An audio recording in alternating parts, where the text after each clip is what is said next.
So this past week, of course, Nintendo had their quarterly financial report for quarter two of 2022, and there was a lot of stuff in there. Things like hardware sales, software sales. I used to talk about them a lot, but I don't know, as time has gone on, it's like, how many times can you act surprised that Mario Kart 8 Deluxe sold another 3 million copies? I mean, it's a game that won't die, much like a cockroach or something like that. But of course, when you have a quarterly report, you also have the investors with the Q&A section. And we talked a bit about some of the Q&A stuff earlier this week, but as time has gone on, we've gotten the official English translations of this Q&A section. And one of the topics that was brought up was a next generation Nintendo Switch console. Now, obviously, a lot of people have been talking about this and everyone's entitled to their own opinion, but I think some people might have been kind of missing the mark about what Nintendo was actually trying to say and maybe not expressing enough concern about some of the things that they did say pretty much verbatim in this. So what did Nintendo actually and really say about the next generation of the Nintendo Switch or Nintendo hardware in general? That's what we're going to talk about in this video. First thing that was brought up, sort of talking about the next generation of the Nintendo platform, whatever it may be. We all assume it's a Nintendo Switch, but maybe it's not, or something like that, was of course the fact of backwards compatibility. Now, backwards compatibility is something that's been kind of hit or miss with Nintendo. Obviously, it didn't have backwards compatibility with the Wii U because of a different physical media format. I mean, you know, one's a disc and one's a cartridge. You can't really put a disc into the Nintendo Switch system. But this question was more primarily focused on the back catalog of stuff as far as the retro games are concerned. Of course, you can't transfer over those Wii and Wii U eShop titles that you bought on the Virtual Console onto your Switch because they went in a completely different direction. And I guess this question was more focused on if Nintendo was going to do something like that in the future, where they sort of change how everything works, or were they going to keep the Nintendo account system? So the person asking the question said, I think there are both advantages and disadvantages to having newly launched hardware maintain backward compatibility with previous hardware. Well, what kind of internal discussions have you had on the subject? And then Shigeru Miyamoto answered the question saying, in the past, we built a service called Virtual Console as a way for players to enjoy classic games on modern hardware. In terms of compatibility, visual content has an advantage because it can be enjoyed continuously as long as you have a playback environment. However, legal rights for visual content can become quite complicated, so I have mentioned before that Nintendo is proceeding with visual content with a firm grip on the rights. Previously, software development for dedicated video game systems was conducted in development environments dedicated to each hardware platform, of course, talking about how they used to have a handheld division and a separate console division. That meant that those environments could not be brought forward when the hardware changed, and it would become impossible to play software for previously released hardware without making changes. However, the software development environments have been gradually integrated, so generally speaking, it has become easier to implement an environment when software released for past hardware can be played on new hardware. Having said so, Nintendo's strength is in our creation of new entertainment, so when we release new hardware going forward, we plan to continue to offer new and unique gameplay that cannot be realized on existing hardware. Now, it's kind of a twofold thing. Of course, we talked about earlier this week, Shigeru essentially saying that, you know, it's easier to have backwards compatibility on consoles now because of the general environments that, you know, these companies have. We've seen it time and time again with companies like Xbox and PlayStation now being able to realize, you know, some of their back catalog of games and back catalog of systems. But I think my main takeaway from this whole thing is two things. One thing is, like, if it's easier than ever, why aren't you doing more with it? You know, why isn't there Game Boy stuff available on the Nintendo Switch? Like, at the very least, like some Game Boy games, some Game Boy Advance games. Like, I don't understand why Nintendo is so stingy with their, you know, their online offerings for this, especially when you look at previous consoles that had things like Nintendo DS games on there. And I just find it strange. I find it very strange how they're essentially saying, you know, it's easier than ever to do this, but we're not really doing it. Like, when was the last time you had an NES or Super NES update for the Nintendo Switch Online service? You got to remember, not everyone has that expansion pack program. There are people with just the base online service, and have they really been getting their value? There's really been no extra incentive as far as exclusive stuff like a Pac-Man 99, or even, you know, the classic games on there that were offered at that tier before the expansion pack came along. So I find it to be an interesting answer, because yes, if it is easier, like, why not just go forward and focus on that and make more content for the millions, the over 100 million Nintendo Switch owners that you already have. Keep them happy. I mean, worst case, okay, they might not play the games, but you might get a new audience in with these retro systems. Of course, the second thing I'm taking away from this is that final thing, which is kind of the other point of this video as far as the next generation is concerned, because of what Shigeru Miyamoto said.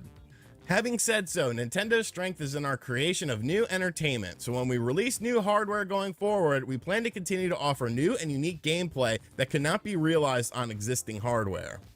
Now, that honestly kind of worries me a bit, because that just screams to me that it's not just going to be a Nintendo Switch that's beefed up. If you're offering experiences that can't be offered, I guess you could look at it one of two ways. You could look at it from a graphical standpoint, like, okay, these games aren't able to run on older hardware because we have new technology, and this new technology allows for higher frame rates and higher resolution. But when you look at how Nintendo operates, that's usually not one of the primary focuses. It's usually kind of focused on sort of a gimmick sort of thing, and that actually parlays into the next question that was asked about sort of the future of the system. The proximity between consumers and Nintendo is now closer through Nintendo Account and Nintendo Switch Online. And I think that it has become easier than before to see things like user activity in games. Do you think this kind of information will be developed? The proximity between consumers and Nintendo is now closer through Nintendo Account and Nintendo Switch Online. And I think that it has become easier than before to see things like user activity in games. Do you think this kind of information will affect the development of software and the next generation platform? To which Takahashi and Shioda basically fielded it together and said the following: tools like social media provide us with more opportunities for feedback for consumers, and we receive a variety of information. Although we cannot adopt all the input as they are, we need to always pay attention to how people respond to our games and then think about how we can entertain them as we proceed with development. We want to develop products that are fun for consumers while also enjoying the development process, exploring what kinds of interesting things are possible, including new initiatives for Nintendo Switch Online. Then Shioda says, in the Nintendo Switch generation, it feels like we've gotten closer to our consumers via Nintendo Account. I think that an integrated hardware software business that captures the spirit of Nintendo will continue to be central to many of the activities that spring from the strategy described in today's briefing. The most important thing with our video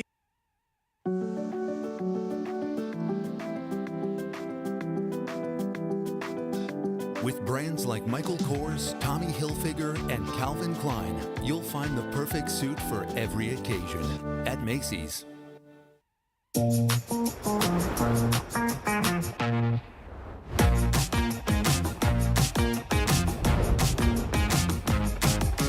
Alexa, play the Rings of Power. Do you believe it?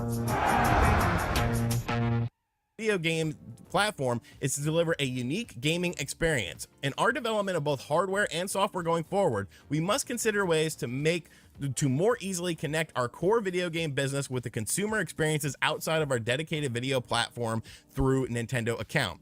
We are not at the stage where we can talk about the next generation platform, but we think it is important to create unique integrated hardware and software products. The activities we leverage through Nintendo Account should be well connected to these products. So basically, they're saying a lot of nothing, unless you kind of read between the lines here. Obviously, some of the things they're trying to leverage with this are things like the amusement park that they have going on. Obviously, Mario films, the whole Nintendo film sort of thing is starting to gain a little bit of ground and stuff here. But the thing I find puzzling is we're not at a stage where we can talk about the next generation platform. Like, why? Why are we not at that stage?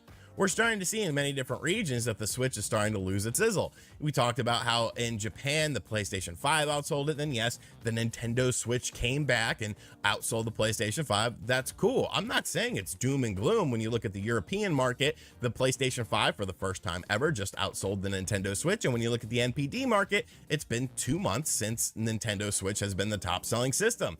I'm not saying it's doom and gloom or anything like that for the system, but the system is starting to show its age. We're coming up on the 6th year of this system with, it releasing in 2017. It obviously wasn't a technologically advanced system. And as time has gone on, what worked doesn't necessarily work in the current age. You know, being able to play games, console quality games in the palm of your hand was a different sort of experience. There weren't any other companies doing that. But with the thing of rise, like, you know, the rise of cloud gaming and being able to play your Xbox games wherever, remote play with PlayStation and the Steam Deck, like companies are starting to adapt to this whole sort of thing.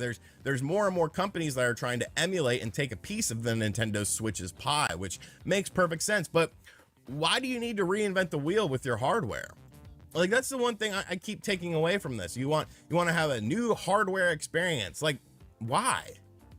I don't get why they seem to feel like they need a gimmick or they need something different to stand out. You could do the gimmicks with the software.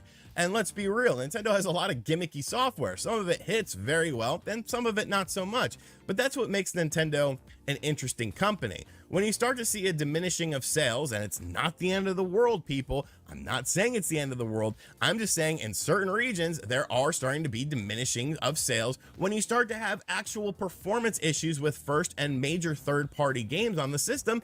Then are you extending to the limits of what the current system can do? And if so, why would you not want to move on to the next generation? I don't care if the next thing that comes out is a revision or if it's a brand new system from Nintendo. I just want a more powerful Switch. Like, it works great. I love the ergonomics of the system. I love the idea of the system, and I love the capabilities of the system. But the capabilities of the system as we have it right now are starting to reach, you know, ahead. Like, it's starting to reach it's pushing it beyond its limits, this, that, and the other. There's no reason that any game running on the Nintendo Switch should run at sub HD levels in handheld mode. Like, that's obviously something that's just down to the hardware. It's a 720p screen, and yes, 720p is the absolute bare minimum of HD that many people don't even consider that. But when we're talking about 300 and 400p with these images, like, those are sub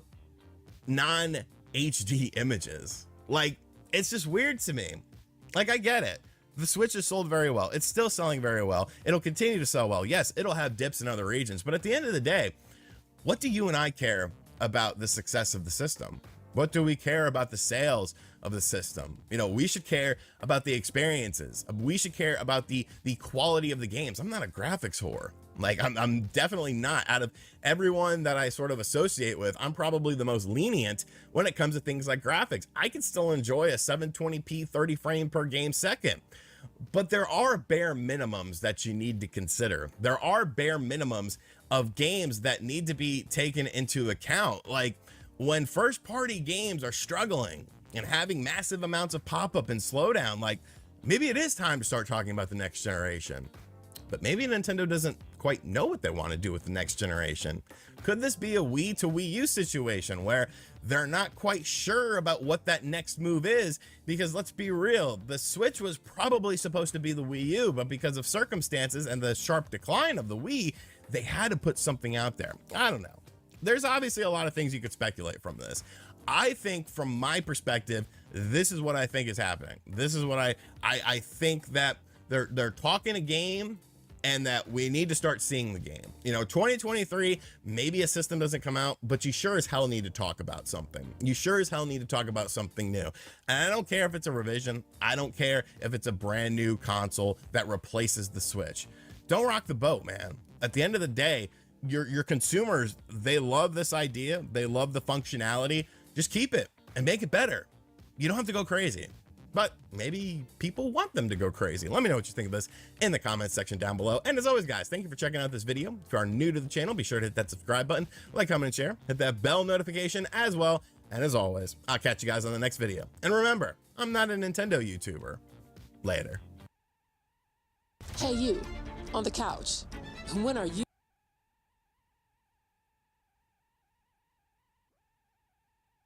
Let's have some fun.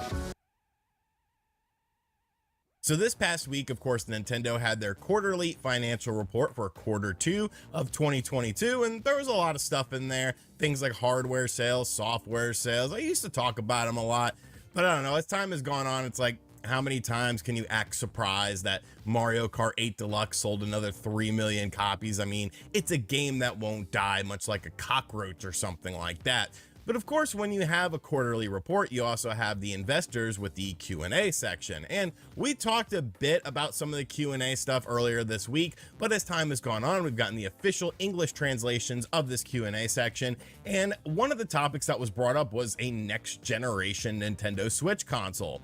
Now, obviously, a lot of people have been talking about this and everyone's entitled to their own opinion, but I think some people might have been kind of missing the mark about what Nintendo was actually trying to say, and maybe not expressing enough concern about some of the things that they did say pretty much verbatim in this. So what did Nintendo actually and really say about the next generation of the Nintendo Switch, or Nintendo hardware in general? That's what we're going to talk about in this video. First thing that was brought up, sort of talking about the next generation of the Nintendo platform, whatever it may be. We all assume it's a Nintendo Switch, but maybe it's not, or something like that, was of course the fact of backwards compatibility. Now, backwards compatibility is something that's been kind of hit or miss with Nintendo. Obviously, it didn't have backwards compatibility with the Wii U because of a different physical media format. I mean, you know, one's a disc and one's a cartridge. You can't really put a disc into the Nintendo Switch system. But this question was more primarily focused on the back catalog of stuff as far as the retro games are concerned. Of course, you can't transfer over those Wii and Wii U eShop titles that you bought on the Virtual Console onto your Switch because they went in a completely different direction. And I guess this question was more focused on if Nintendo was going to do something like that in the future, where they sort of change how everything works, or were they going to keep the Nintendo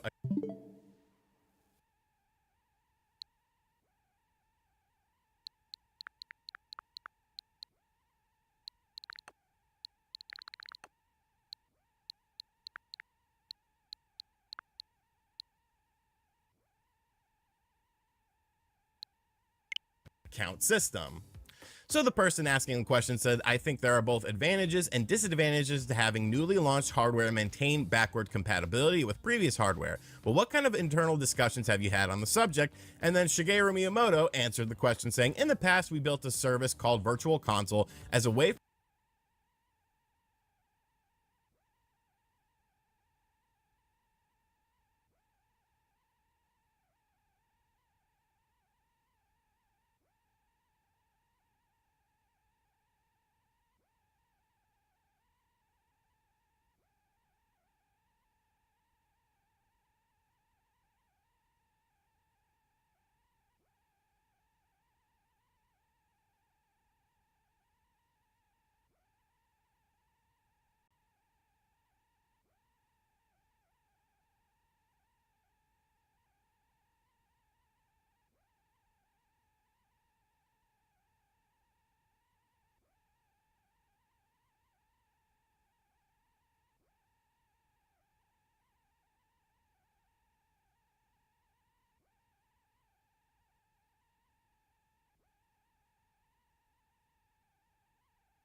can all agree that sight is our most important sense. Find your perfect pair of glasses at Moscot.com.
PlayStation, Xbox, and PC.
This chicken's gonna be perfect. You can describe it all day long, but you gotta taste it to understand it.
What is up, everyone, and welcome back to Pokemon Brilliant Diamond and Shining Pearl. As you can see next to me, we've got the two legendaries, Palkia and Dialga, as last episode we made it to Celestic Town, and today we're going to kick things off by going through a little history lesson of the Sinnoh region.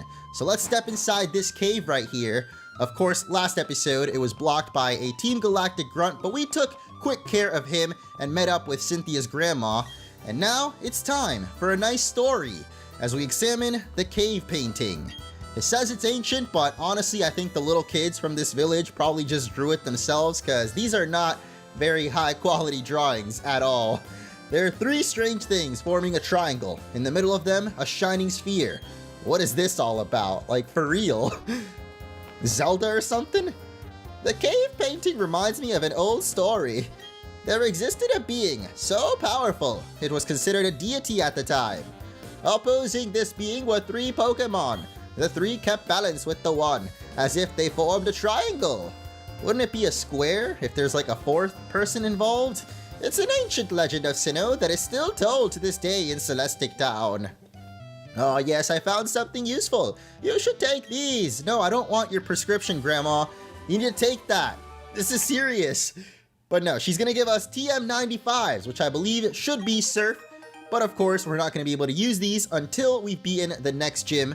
But this should finally mean that we can actually take on Fantina back in Hearthome. So if you guys are excited for another gym coming right up, make sure to smash that like button. And I actually want to try to have 2 episodes out today for you since it's nice and Saturday. I don't know why I added nice in there. I like Saturday, you know, it's my favorite day. It's the weekend. Although I think most people had off from school this week anyway because it was Thanksgiving. At least in the States. I don't know if other countries get the week off for Thanksgiving. Wouldn't really make sense, because Thanksgiving, you know, as far as I know, is an American holiday. But anyway, hello! It's Chibi Cyrus! He has returned to grace us with his presence. Oh my goodness, what is this? First time that I've had a low battery on my controller for the whole series. That's unfortunate. There appears to have been an insignificant struggle here. Everyone should step back and view things from a bigger perspective. Yes, a bigger perspective, one that is on a universal scale. My name is Cyrus. What is up with that little cheeky smile? I seek the power to create a new world, a world without strife.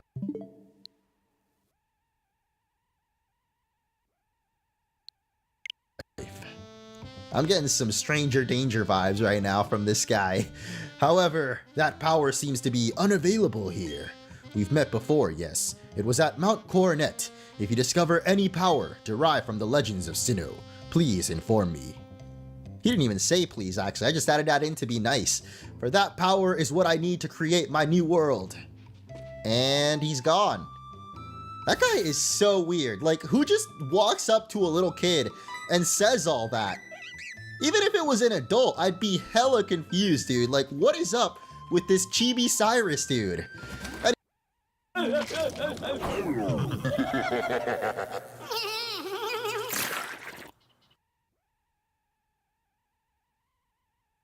Anyway, that's it for the Fairy Tales of Sinnoh. Definitely a little reminiscent of Zelda with the...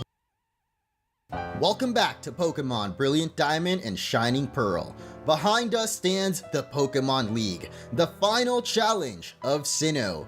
And today, we're going to be taking on the Elite Four, with it all leading up to our climactic final battle against the champion. And if you guys are excited, make sure to...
Card. Making it happen since 1889.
It's going to be loud. It's going to be noisy. Wait for it. Wait for it. Showtime. Wow!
a master's degree in education into your schedule. Find your purpose at gcu.edu.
love.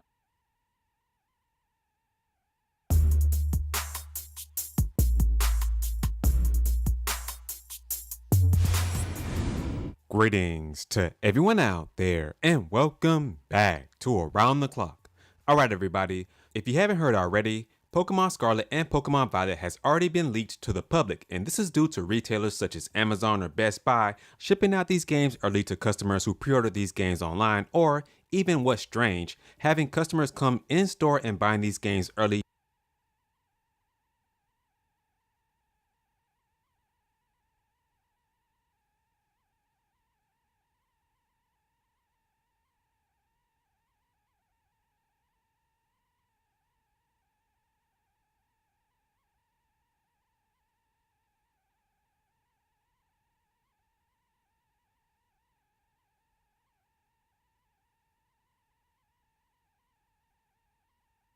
Breaking the street date, which I do not understand.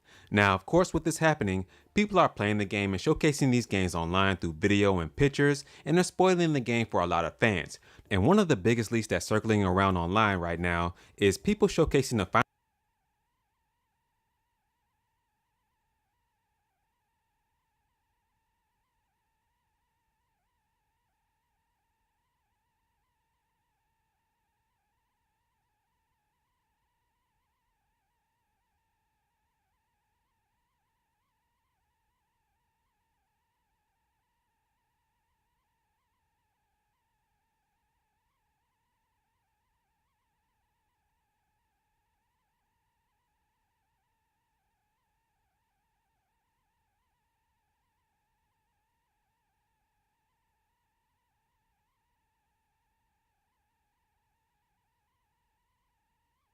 final evolutions of the 3 starter Pokemon, Fuecoco, Sprigatito, and Quaxly, and no, I will not be showcasing any leaks on this channel for Pokemon Scarlet and Pokemon Violet. I learned my lesson with Pokemon Sword and Shield when I tried to showcase some leaks from that game, and the Pokemon Company is not playing around. They hit me with copyright strikes left and right, so I learned my lesson, and I'm gonna be honest, this whole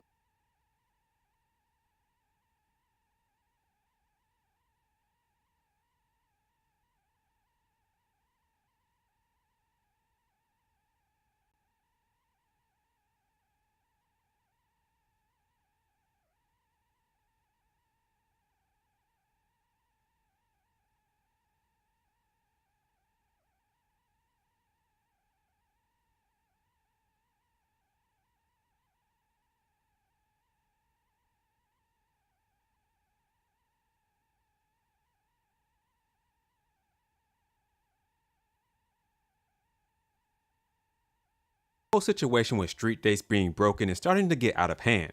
And yes, this isn't the first time that this has happened to the Pokemon Company. This has probably happened to every major Pokemon game in recent years due to street dates being broken, and this has probably happened to every major Switch game being released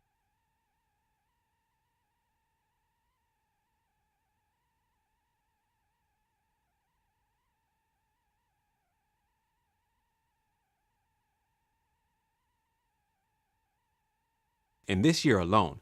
The same situation happened to Pokemon Legends Arceus, Kirby and the Forgotten Land, Splatoon 3, and the list goes on and on and on. And this has also happened with Sonic Frontiers, which is a multi-platform game along with the new God of War game. So this isn't just a Nintendo problem, this is an entire video game industry problem because, come on man, nobody really wants to be spoiled by the entire game. I mean, you're showing cutscenes and different things like that throughout the game. Nobody wants to see that. Now, I cannot be a hypocrite because I made tons of leaked videos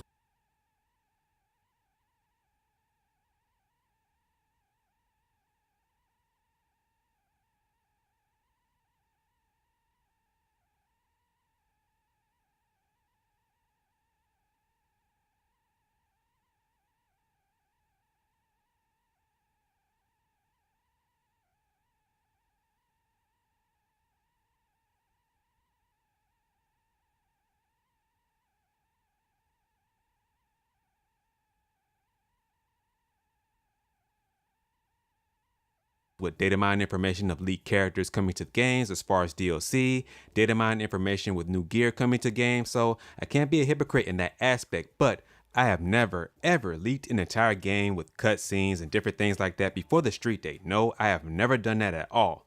And to be honest, I think I'm gonna just cut out the whole leaked and rumored section of this channel because, you know, it's getting real petty at this point in time.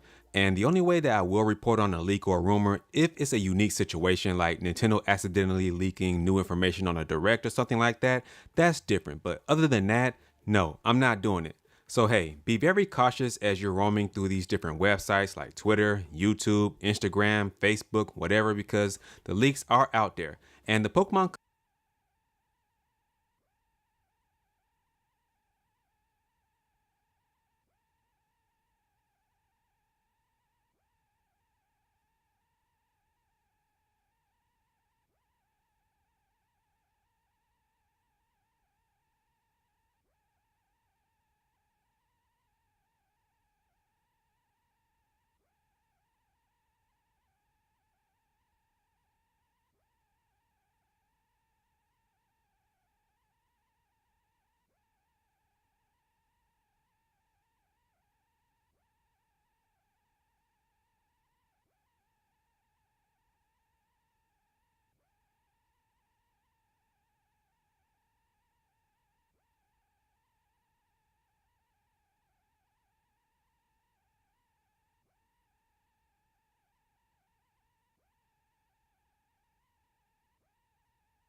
company is not happy with this. They are taking a lot of these channels down with copyright strikes and different things like that. But one thing I don't understand is that how are these people with mega channels and large followings getting away with leaking the Pokemon before the street date? Can somebody answer that for me? Are they getting paid off by the Pokemon company to do this for free advertisement? I don't know, but it's really strange to me. Anyway, with that being said, that's gonna do it for this video.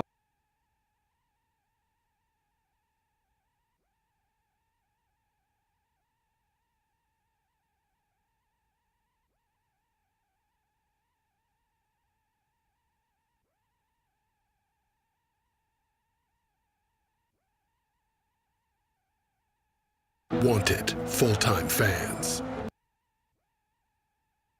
Remember the time we all had no idea who Logan Paul was? Ah, the good old days. In Logan Paul fashion, he shows why he is a massive piece of shit. Morning Low Gang was pop! They're all douchebags on YouTube who got popular by being douchebags on YouTube for children. So this is a $21,000 seat, first class on Emirates. I liked his forest video, that was quite entertaining. I'm assuming he had a little bit of foresight that this would have some backlash. Why? It's sinking in, bro. It was gonna be a joke. Yeah. This was all gonna be a joke. Why did it become so real?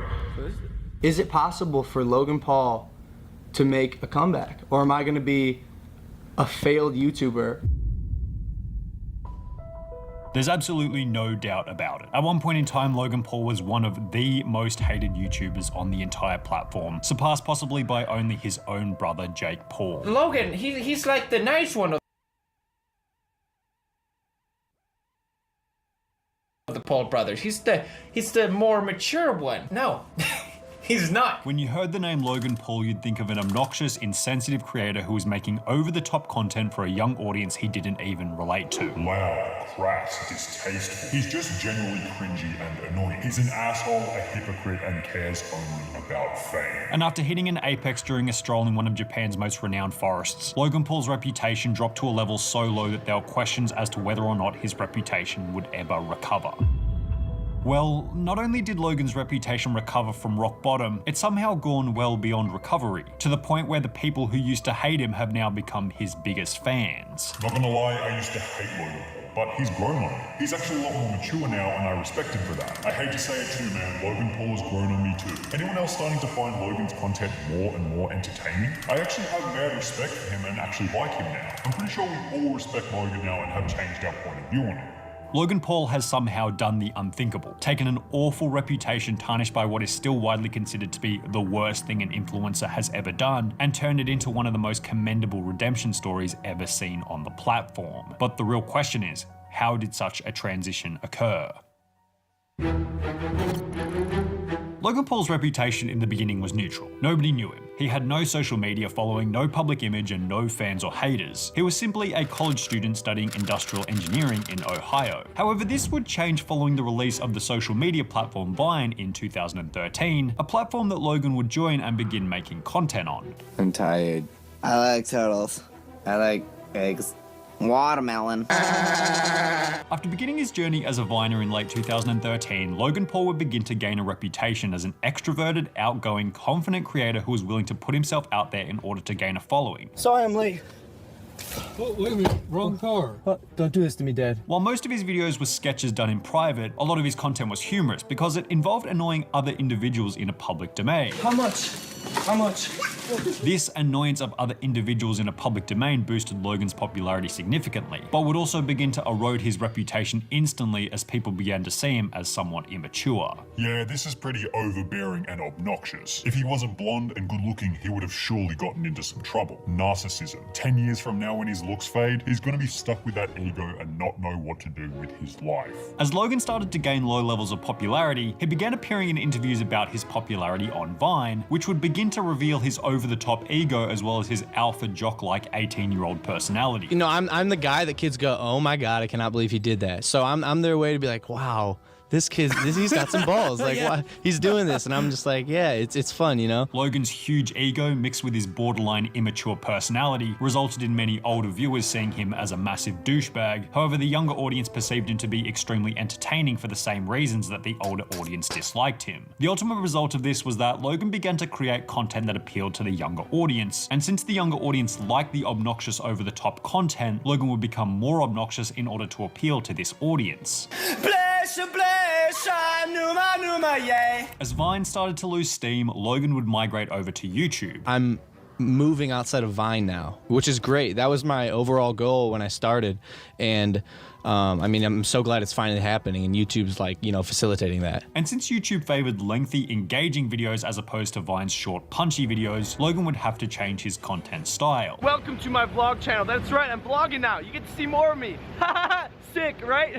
Considering that by this point, Logan had become more of a celebrity than a content creator, vlogs would become his main video choice, which gave him the ability to constantly display the insanity of his lifestyle while also remaining entertaining for his fans. And while the vlogs proved to be entertaining for his existing audience, they really didn't do him any favors for his reputation amongst those who already disliked him. Logan's YouTube vlogs brought his ego to the surface, which was then displayed for a period of around 15 minutes every single day. On top of this, Logan's vlog was less like David Dobrik or Casey Neistat's vlog, where they were constantly incorporating others in order to make it look a little less self-centered. Logan just went all out in making the vlogs specifically about him and his own life. My mom is still in town. I'm on 60 Minutes tonight at 7 p.m. on CBS. Plug. So we're gonna have a little watch party for that. Which once again displayed his ego, making him more hated amongst the YouTube community. Finally, constantly displaying and flexing your wealth probably wasn't the smartest strategy if the goal was to appear as a humble, respectable adult. 4x4. Squared, G-Wagon, raised. Which once again led to further disrespect from the YouTube community. However, it's hard to determine whether or not this hate was such a bad thing, because as Logan Paul became more and more hated, videos began to pop up here and there either parodying him, or just simply talking about how much of a douchebag he was. It's a YouTube movie that stars Logan Paul and douchebags like Logan Paul. All this did was give Logan more exposure, and while it often created more fans for Logan, it also created as many, if not more, haters. Considering the imperfections within his videos are being pointed out by other creators considered to have authority in the YouTube community. As a whole, this made Logan more and more known, further increasing his subscriber count. However, the problem with getting more famous is that all it does is gives people more of a reason to hate you. And it wasn't only Logan that was becoming more and more famous, it was also his brother Jake who had been making waves on the YouTube platform. The only problem with this, Jake was arguably more hated than Logan Paul. 10 reasons why Logan Paul is hated. Ego, related to Jake Paul, ego.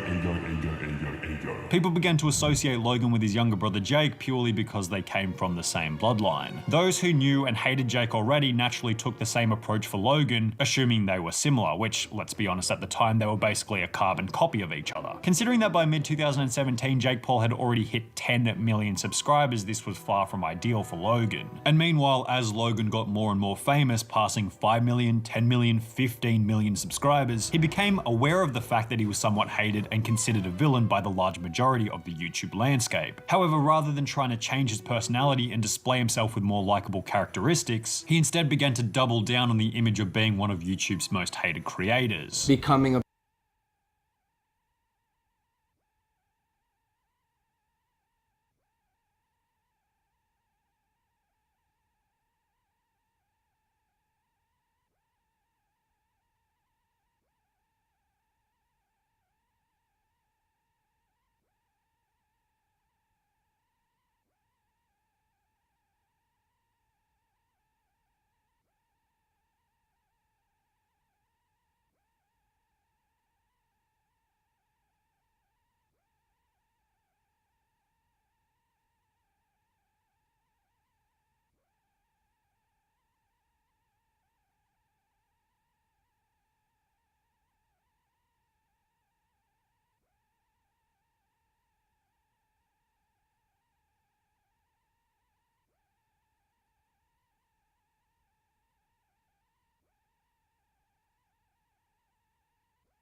obsessed with the idea of being a villain. When the whole world hates you, I made the conscious decision, I'm gonna be the guy they think I am. His ego, self-centered attitude, and insensitivity to those around him only continued to increase. Logan Paul's insensitivity began to cross the US border, being taken to countries such as Italy, Mamma mia! Someone find me the pasta! Where's the pepperoni? France, and eventually Japan, a location at which Logan would post what his audience perceived to be an incredibly culturally insensitive vlog, which ultimately resulted in backlash from the YouTube landscape at large. He's loud, disrespectful, and obnoxious. However, by this point, Logan couldn't care less about backlash. It was simply about pushing the boundaries to their absolute limits. I'm also still the guy who takes things to extremes. That's who I am. That's the brand of Logan Paul. However, pushing the boundaries over and over eventually moved the boundaries to a place where Logan would do the unthinkable, dropping his reputation to a point where nobody could envision it ever recovering. 2 years ago, I fell in love with the idea of, for New Year's, slowing it down, like going somewhere that's really isolated, and instead of going out or partying, kind of like sort of finding myself. And so we're in Tokyo, Japan, right? I figured this was the perfect time to do it, because if you look to my right, Lo Gang, I give you the Aokigahara Falls.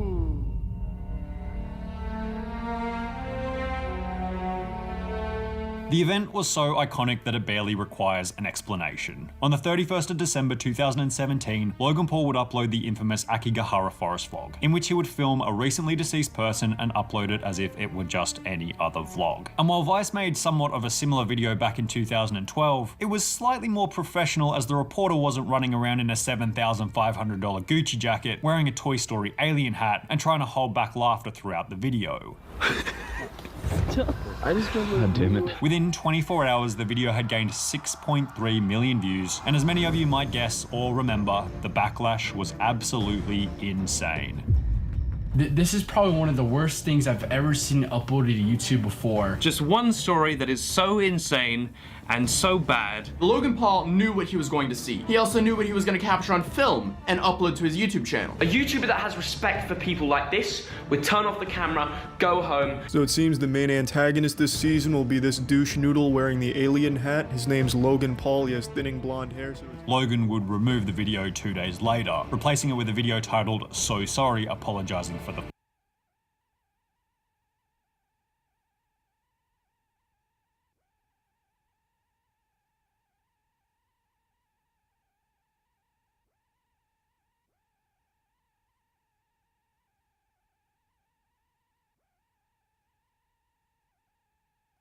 forest video. I should have never posted the video. I should have put the cameras down. However, this video wouldn't do much for his reputation, receiving a 70% dislike ratio. By this point, it was safe to say that Logan's reputation had hit an all-time low, with many saying that his career was completely over. However, fortunately for Logan, when you hit rock bottom, the only way to go is up. And it would be around the same point in time that Logan's reputation would strangely begin to recover. After taking a month off to process the backlash, Logan would upload a video titled Logan Paul is Back, where from the get-go he would treat him almost being cancelled from YouTube as a massive joke. Delete Logan Paul's YouTube channel. Check it out. 533,029 have signed. Well, I'm gonna make sure this gets to 533,030 right now because I'm signing it. Because, Logan Paul, right?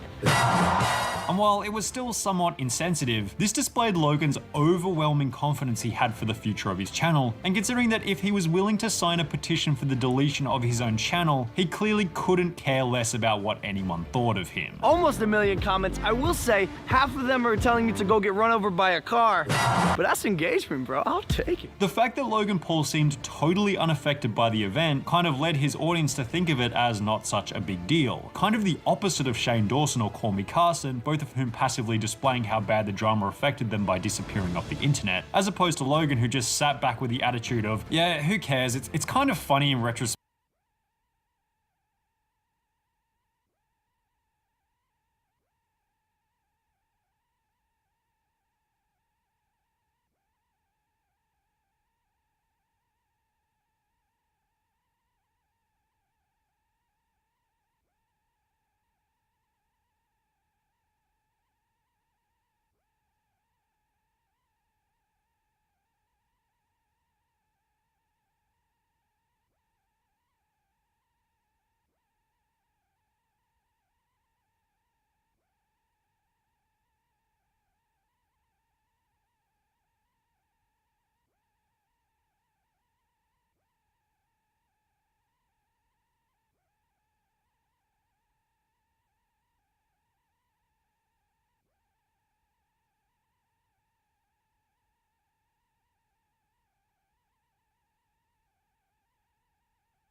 And at least I learned something from it. Within a month, it seemed as though everyone was over it. Logan Paul would then upload a video titled Suicide Be Here Tomorrow, in which Logan explained that he planned on personally contributing in order to help the cause. So I'm pledging to donate $1 million to various suicide prevention organizations, with the first $250,000 going immediately to the National Suicide Prevention Lifeline so they can increase their capacity to help those in need. Now, it's hard to say whether or not Logan showed a shroud of genuine remorse for the event. However, that's irrelevant. The whole scenario forced him to reconsider what was appropriate to post, and ultimately helped him to take on a slightly more respectable persona. But Logan was still far from being perceived as mature and respectable. However, within a month of his return and the Japanese forest video already being in the rearview mirror, Logan would announce an event that ultimately forced him to further drop his ego, leading him to be liked by more of the broader community. The holidays. Again. Seize the season. Seize the Glenlivet. Jake Paul, Logan Paul, any of the Pauls, I don't care. Bring it.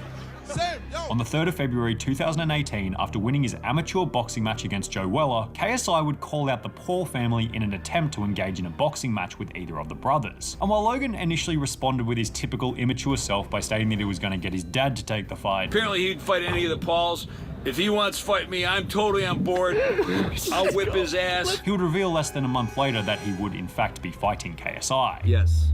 It looks like I am fighting KSI. And while the event was arguably hyped as one of the most significant events in YouTube history, Logan Paul versus KSI. This is what I want to see! The broader significance it had as a turning point for Logan Paul's reputation was far more notable. Now, while the way he was acting during his vlogs might have suggested otherwise, Logan Paul was far from stupid. There's a chance this pig is smarter than me. He knew how to appeal to an audience better than anyone else. His over-the-top, obnoxious, douchey attitude was no coincidence. He was doing it to appeal to his younger audience. However, with the boxing match between him and KSI becoming a main piece of Logan Paul's content, perhaps he understood, at least on an unconscious level, that he would have to approach the event with a slightly higher level of maturity, given that the average age of the audience would be higher than in the vlogs. And while once again Logan was still very far from being a mature, respected YouTuber, there was a clear shift in his level of maturity following the announcement of the first KSI fight. Point is, I'm gonna be so ready for this fight. KSI, bro, you see the title, man. You don't have a chance of winning. And then later, It would also be around the same time that Logan would begin to regularly hang out with another individual who would be vital in his journey for becoming a more respected YouTuber. Your hair has grown brittle. You've grown taller. You've gotten more muscular.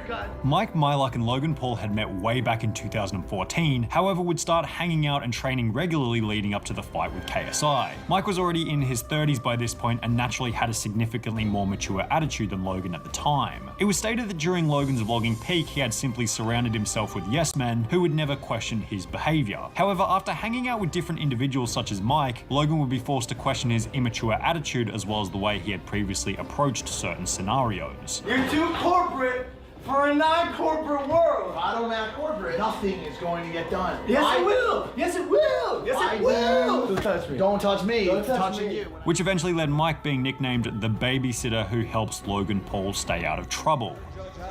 57-57, it is a majority draw. Neither Logan or KSI won that first fight, it was a draw. However, perhaps that wasn't such a bad thing, because there seemed to be somewhat of a further adjustment in Logan's ability to suppress his ego and appear more humble when talking about the outcome of the fight. to everyone who came to the Manchester Arena and supported me and Jake, to everyone who watched online legally. However, the end of the fight was far more significant than a slight humbling of Logan Paul, because Logan now had more time on his hands, during which he would begin planning a new internet endeavor. And this new endeavor would be one of the most significant when it came to repairing his reputation and gaining respect from the wider YouTube audience. Hey yo, what is up? My name is Logan Paul, controversial YouTube star, boxer, ex-vegan, and now I guess podcaster? What? Welcome to Impulsive, the most thought-provoking, mentally stimulating podcast on the planet. In November 2018, Logan Paul would launch the Impulsive podcast with Mike as the co-host. After months of preparation and due diligence, guys, I give you the brand new Impulsive podcast. Now, there are a few elements of this podcast that made it so Logan was almost forced to increase his level of maturity from the second that the venture was launched. Firstly, the guests that were being interviewed were often high-status individuals in serious fields such as sexperts, adult film stars, and even individuals like Steve-O from Jackass. It's Steve-O. Stop. Hold. Considering Logan was interviewing more mature guests, it meant he had to adopt a more mature attitude in order to match their vibe, otherwise the conversation would have just felt clunky. Secondly, Logan's former over-the-top douchey, obnoxious attitude just didn't really adapt very well to a podcast setting. It worked well in a vlog setting because everything was fast and punchy, but for an hour-long conversation, Logan had to relax a little bit and take on a chilled-out attitude, which helped his likability drastically. And I don't have any evidence for this next statement, so I could be totally wrong here, but the ultimate result of Logan's slight change in his his personality was that the average age of his viewer appeared to increase from children to maybe teens and early adults, which would make sense considering long-form podcasts generally appeal to an older audience anyway. For this reason, Logan would also rebrand his vlogs from the no longer drawn-out, douchey, overhyped content for children to more mature vlogs with genuinely well-thought-out comedic content. Hey, this is Phil from the Small Wiener Club. Sorry to get back to you so late. I just finished reviewing your application and information you sent in, but I am sorry to say that I don't think I can allow you to join our group. From what I'm looking at, your wiener is massive. I mean, the sheer girth and juiciness alone is ridiculous. It does appear that you're going to have to take that ginormous schmeat somewhere else. Best of luck to you. On top of this, Logan would also implement various adult film stars, once again pandering the content to an older audience, which also showed obvious demonetization risk, likely adding to further respect for Logan Paul. From this point onwards, the comments just became more and more about how much they now liked Logan Paul. I'm starting to enjoy his content, and I don't know how I feel. No one, everyone, I love Logan Paul's new content. I actually like his content now.